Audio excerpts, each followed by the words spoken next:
welcome back to my channel. At ngayon po ay narito tayo muli sa Kabuling Tinagakan. Ito po yung tangke na yan. Yan po yung tangke guys na ililipat natin. Ililipat natin yan doon sa taas. Dadagdagan natin yung tangke yun para mas ilalagay natin dyan yung tangke para mas malaki.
kailangan talaga na high-tech yung gamit natin, may mga plastic dyan. Kung paano tayo umingkam, ganun ang gawin natin pagsimula.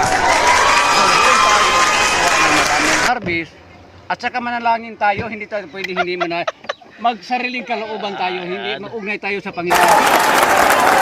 Ito no? Nahulog masita si Noni. Wala kayo, pag mag-operasyon na kami dito, may similya na magbibili kayo ng kuan. Yung mga bayar dyan sa buong mundo, ito na ang pagkakataon. Lahat ng bayar sa hito, ito na ang pagkakataon. Dito na tayo kukuha ng similya dito sa area namin sa Kabuling. Ito ang magandang area na kung gano'n sabihin nila, ito ang specialty na area at saka dito kakuha ng similya na maganda, mataba.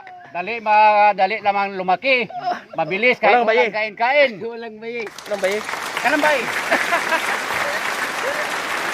Sabi mo malaki, walang mabayi. No, gahi naman. Gahi.